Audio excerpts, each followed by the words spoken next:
Donc, les Montérégiennes sont des hauts lieux de notre patrimoine collectif. Avant l'époque coloniale, elles étaient occupées par les communautés amérindiennes. Donc, les noms mégantiques, Yamaska, rappellent d'ailleurs cette époque. Également, l'histoire religieuse du Québec est aussi véhiculée au travers des collines.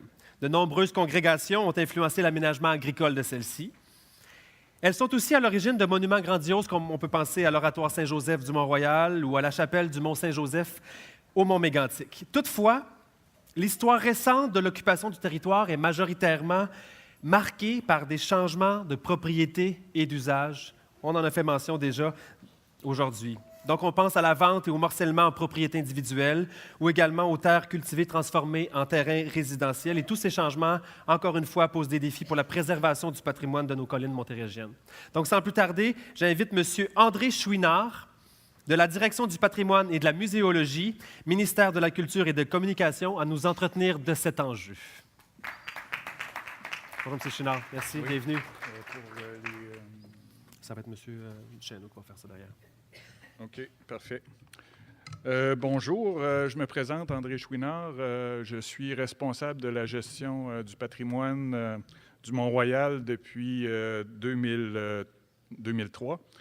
Puis, je suis aussi co-auteur de l'Atlas du paysage du Mont-Royal avec deux collègues de la ville, Françoise Caron et Wendy Graham, mais aussi avec Chantal Prudhomme, architecte paysagiste. Donc, le patrimoine naturel, culturel, historique et bâti est une composante majeure des Montérégiennes et ces patrimoines forgent l'identité de chacune des montagnes. Donc, comment assurer la protection et la mise en valeur de ces ensembles naturels et culturels remarquables? Quels sont les outils d'analyse permettant de faire face aux pressions auxquelles les Montérégiennes sont soumises? Donc, avec l'exemple du Mont-Royal, je vais vous aborder un peu ces éléments-là. Les pressions, effectivement, c'est celle du développement immobilier non intégré avec les caractéristiques du milieu, mais aussi la conversion des usages. Donc, ma présentation s'inscrit un peu dans les pistes d'intervention suivantes, là, de promouvoir les biens culturels, les sites patrimoniaux et l'histoire, mais aussi de mettre en place des règlements à caractère discrétionnaire pour protéger le patrimoine naturel, culturel et historique. Donc, voici, il faut remonter, nous, pour le Mont-Royal, à 2003. Il y a une déclaration d'arrondissement historique et naturel du Mont-Royal. C'est le seul cas au Québec où est-ce qu'on combinait à la fois un arrondissement historique et naturel. C'était à cause, bien sûr, des caractéristiques particulières du Mont-Royal. Donc, en 2005, on a commencé à gérer en 2003. Mais en 2005, il y a eu le décret d'arrondissement historique et naturel. Donc, quels étaient les motifs de protection du Mont-Royal? Ensuite, en même temps, la même date, en 2005, c'est la première réunion de la table de concertation du Mont-Royal. Puis, en même temps que le décret, toujours en 2005, il y a, puis ça, c'est la première fois que ça arrive, là, dès qu'on décrète un arrondissement, on a tout de suite établi des principes et critères dans le cadre du pouvoir discrétionnaire du ministre. Donc, les outils d'analyse dont on dispose, en fait, il y a les motifs du décret qu'on va voir. Il y a le document valeurs et patrimoine dont je vous parlais tantôt. Il y a un énoncé de valeur patrimoniale qui a été fait pour le Mont-Royal en 2009. La loi du patrimoine culturel est arrivée en 2012, là, qui modifiait la loi sur les biens culturels. L'Atlas du paysage en 2012 aussi. Puis, je vais vous parler du plan de conservation du Mont-Royal qui va être adopté en 2017. Puis, je vais vous parler rapidement, si le temps m'est disponible, de l'analyse des projets. Donc, les motifs du décret, vous allez voir, je parle du Mont-Royal, mais en fait, en ce qui concerne les valeurs ou les caractéristiques du Mont-Royal, on les retrouve dans la majorité des cas pour ce qui est des Montérégiennes. Donc, j'y vais rapidement. Le Mont-Royal est un point de repère visuel majeur et un lieu identitaire. Il représente historiquement un territoire qui permet un contact avec la nature. On parle du parc du Mont-Royal de Frédéric Law Olmsted. On dit que c'est un habitat en tant que lieu d'inhumation amérindien et européen. Donc, on parle de la valeur archéologique. Ensuite, les 4 autres motifs, on comprend des institutions, des espaces sacrés, les cimetières. Il y a beaucoup de monuments et sites historiques ayant une importance patrimoniale nationale. Une concentration d'immeubles de grandes institutions reliées au savoir, à la santé, et finalement est étroitement liée à l'histoire de la ville de Montréal et à l'histoire du Québec. Donc, le territoire soumis, on en fait le tour rapidement. Donc, au cœur de la cuvette, on a les 2 grands cimetières Mont-Royal, Notre-Dame-des-Neiges, on a le parc du Mont-Royal. Ensuite, on a une couronne institutionnelle et résidentielle en périphérie. Donc, ça donne à peu près de 1000 propriétés. Donc, les 2 hôpitaux, les 2 universités, etc. Donc, c'est sur ce territoire-là que le ministre exerce son pouvoir discrétionnaire.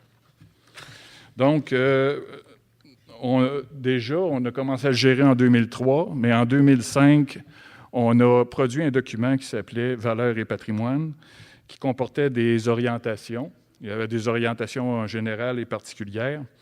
Donc, il a préservé la valeur d'ensemble, connaître avant d'intervenir, favoriser la participation et l'appropriation collective et assurer la continuité à travers le changement. On parlait tantôt, on ne vient pas venir mettre une cloche de verre sur un site patrimonial, mais il y a une gestion qui doit se faire. Donc, on a identifié à ce moment-là les valeurs emblématiques, identitaires, paysagères, naturelles, d'usage. Ensuite, au niveau du patrimoine, c'était le patrimoine artistique, funéraire, archéologique. Et on a déterminé des objectifs et des principes de conservation. Là, il y en avait à ce moment-là une 50aine qui étaient déclinés. 2009, on gère par les valeurs. Donc, on a écrit la description du site patrimonial déclaré, ses valeurs patrimoniales, quels étaient ses éléments caractéristiques, et les informations historiques. Ça, c'est des documents, tous les documents que je vous parle, c'est des documents qui sont disponibles. Donc, on les retrouve sur le répertoire du patrimoine culturel du Québec. Donc, la loi sur le patrimoine culturel est adoptée en 2012. Donc, elle a été renouvelée. La loi a une vision beaucoup plus large du patrimoine. Donc, le ministre est chargé de l'application de cette loi qui confie également des pouvoirs au gouvernement du Québec, aux municipalités locales et aux communautés autochtones. Donc, ça, c'est important. Les citoyens ont, eux aussi, un rôle de premier plan à jouer en matière de patrimoine, que ce soit parce qu'ils sont propriétaires de biens patrimoniaux et qu'ils doivent de ce fait assurer leur conservation, ou parce qu'ils proposent à leur municipalité ou au ministère qu'un statut soit attribué à un élément qui, à leur avis, a un intérêt patrimonial. Donc, la loi sur le patrimoine culturel, la définition du territoire est beaucoup plus vaste maintenant. Là, on parle de valeurs archéologiques, architecturales, artistiques, emblématiques, historiques, identitaires, paysagères, urbanistiques. Celles qui sont en gras, c'est celles qui ont été identifiées pour le Mont-Royal. Ensuite, dans la nouvelle loi, il y a une obligation de faire un plan de conservation qui renferme les orientations en vue de la préservation, de la réhabilitation et de la mise en valeur du patrimoine. Donc, le plan de conservation, je pense qu'il est important de vous dire, c'est qu'il est maintenant disponible sur le site du Conseil du patrimoine culturel du Québec, parce que, dans le fond, il va y avoir une séance d'information qui est prévue le 19 octobre 2016. Puis, le plan de conservation fera l'objet d'une consultation publique par le Conseil du patrimoine culturel. Donc, dans le plan de conservation, là, c'est quand même un document assez volumineux. Là, ça comporte 168 pages, puis on retrouve près de 200 orientations particulières. Tantôt, je vous disais, le premier document, il y en avait 50, on est passé à 200. Puis, il est bien important de souligner que la table de concertation du Mont-Royal a été impliquée dès le début dans la réalisation du plan de conservation. Donc, le plan, il se décline un peu comme ça. Là. On parle de chacune des valeurs. Et ces valeurs-là se traduisent par des caractéristiques, Puis là, comme je vous disais, là, tout ce que vous voyez là, on retrouve ça sur les montérégiennes, le cadre naturel, le réseau viaire, le système parcellaire, le cadre bâti, les unités de paysage, les qualités visuelles et le patrimoine archéologique. Donc, pour chacune des caractéristiques du site patrimonial, le plan de conservation identifie des orientations générales et des orientations particulières. Maintenant, on passe à un autre outil, l'Atlas du paysage du Mont-Royal. Donc, ça, c'est une collaboration étroite entre le ministère et la ville. En fait, c'est un document de réflexion et d'analyse à l'échelle de la montagne qui tient compte de sa topographie particulière. Hein, quand on parle de paysage, de montagne, il faut tenir compte en premier lieu de la topographie. Donc, ce document-là, c'est une meilleure prise en compte du paysage et de son importance dans la gestion de ce territoire.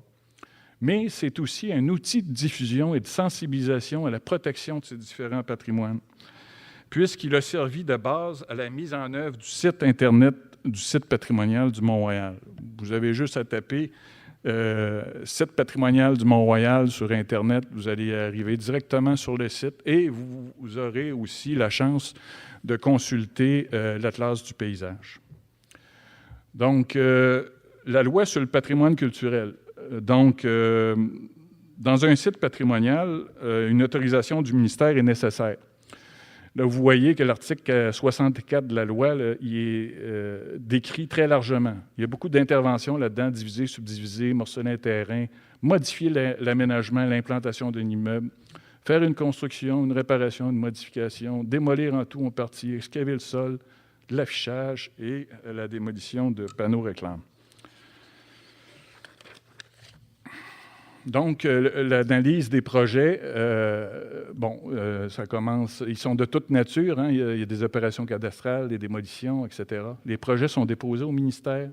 Ensuite, il y a une première validation, une recherche, une visite des lieux.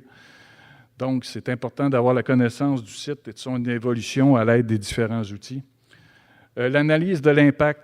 Hein, c'est quoi l'impact de l'intervention sur les valeurs, sur les caractéristiques et des orientations qui en découlent? Quelles sont les mesures à prendre face aux impacts?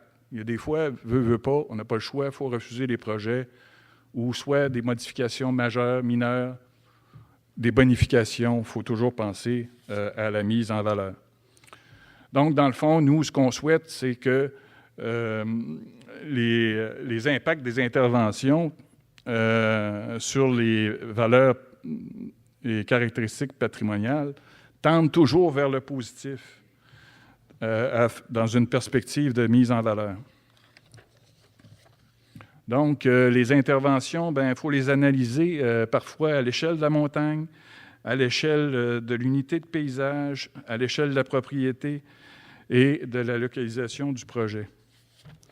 Donc, en fait, on peut passer très rapidement. Le cadre naturel, là, on parle de topographie, végétation, présence d'eau.